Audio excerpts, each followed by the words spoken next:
The renewed hope agenda of President Bola Tinubu is gradually taking shape as the administration begins its second year. All is now set for the commencement of the Nigerian Education Loan Fund. The President of the Senate, Godswill Akpabio, stated that 30,000 students selected from various tertiary institutions are set to benefit from the scheme initiated by President Tinubu. In a statement during his visit to the Nigeria Institute of Legislative and Democratic Studies in Abuja, Senator Akpabio explained that the Students' Loan Act is one of the most significant pieces of legislation passed by the 10th National Assembly. The loan allows underprivileged children to pursue higher education without financial constraints. Gentlemen, the Students' Loan Act is taking shape. 30,000 students have successfully applied. We understand about 60,000 students have actually, applied on the website, but 30,000 selected to benefit. Asuko, how do you react to that?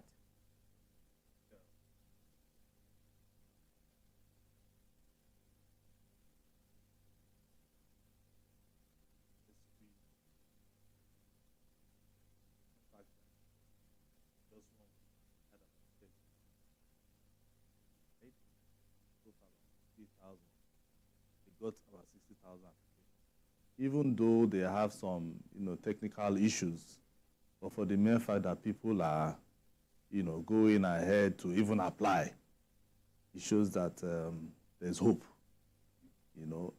Hope in the sense that there are still some people who still believe that, okay, let's even try this government. Let's see if it will work or not.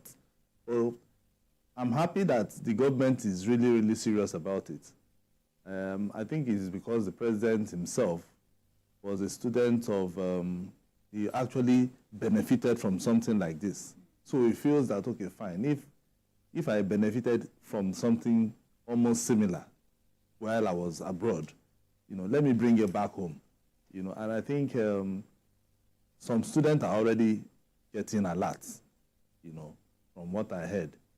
And I would love for us to do stories around that, going outside, meeting students who are getting these loans to see how this is helping them in terms of their education.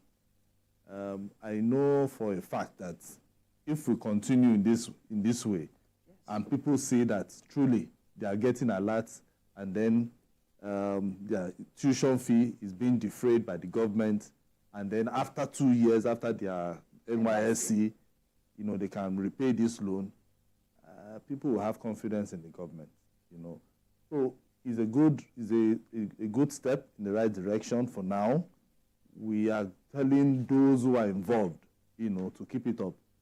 There are some technical issues which people are already complaining, and I feel that those in the power, in charge of NEL Fund, they're already working on it. In fact, I heard that they have even said some people should go back and reapply. So the target is 1.2 million, and if we can get 1.2 million students applying for this loan, and then their tuition fee and some other expenses being taken care of, it means that they can even increase it in the coming year, and which means that we'll be looking at so many people key into this policy. I'm happy that at least 30,000, they have so far 30,000 applicants. Yes. So I'm just being hopeful. All right. And the source of funding for, the loan, we have a percentage of taxes, levies, and duties collected by FRS, the Nigerian Immigration Service, and the Nigeria Customs Service. That will be 1% of the total revenue. It looks like something that will be sustainable, Sekian. Yeah, it should be sustainable because that is, we are copying what is sustainable across the globe, especially in the advanced countries. Most of the students in the United States, United Kingdom, and the rest of them get through school, through this system. And in fact, there was a time that some months back or a year back where I think the President Biden even forgave some of the students that collected loans and were unable to pay. So it will help. The criteria being used, I hope that it will be as transparent as possible so that the Nigerian factor will not set in. Because when it comes to issues like this, we know what has happened in the past. We have seen situations where jobs were supposed to be created for about 774 Nigerian thousand youths, and it was just mere 20,000 naira or 30,000 that were to be paid. And our leaders hijacked that recruitment exercise. And at the end of it all, it's achieved the aim.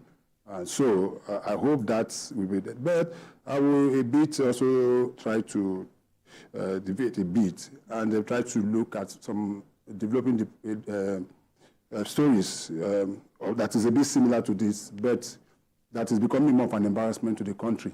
And that has to do with about 60 students in the United Kingdom University who have not been able to pay their school fees.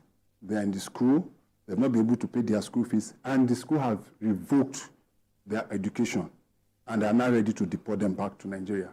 I must commend the person of Mrs. Abike Dabiri Erewa and her NIDCOM that have been doing so much to intervene in this, as well as the Nigerian Embassy in the UK. But it seems that we've not gotten a kind of leverage in terms of that.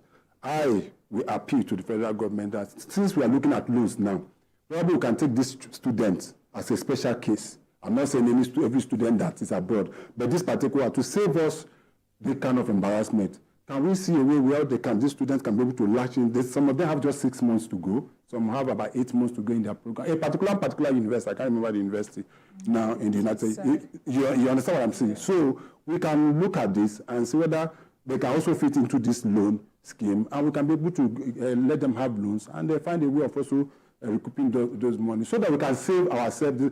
It's not just about the student now, so it is advocated. In that case, for instance, would they come back to Nigeria to serve, to do something to benefit the country, or are they going to stay back in the UK? Yes, Africa wants to. Those are the people that are jackpot. Yeah, no, most of it is not jackpot. No, they are not jackpot. They are not, don't say they are jackpot. This way. No. Whether they jackpot or they did not. Okay. For this loan, it is for those indigent Nigerians who, I know that you are just making this appeal, you understand, but I feel that NICOM, that is Abike's NIDCOM, can go ahead and start looking for the states where these people are from, because I know some states used to give bursary and some other things to either foreign, even when Amechi was around, then, Amechi used to pay. Even some of these northern governors, they send their, some of their, learn and then bring go back and then come back. And that is what made this man very popular. Kwankwaso, So state governors can pick up this particular case that you are saying. Yeah, 60 of them. Yeah, but you know what I'm saying is that, yes, what I'm saying is, and then from there, these are Nigerians. You feel like Nigeria should actually intervene. Yes, I feel that I'm not looking at it just about this. State governors can. Let me tell you. I don't want us to, because this is an act. If the act has something that is, one way or the other that they can support people outside Nigeria and things like that, we can start accommodating. But I don't want us to, start. What pressure that is not exactly. I understand you. I know. I understand what Let me just line you. Wherever a Nigerian is across the globe, it is our duty as a government to make sure that is why if an American is captured or die anywhere, irrespective of the American government will mention to bring back. So that's why I'm saying for this special leader. So the source of the fund could then be, some other source. Yes, it might not just be this one. All right, gentlemen.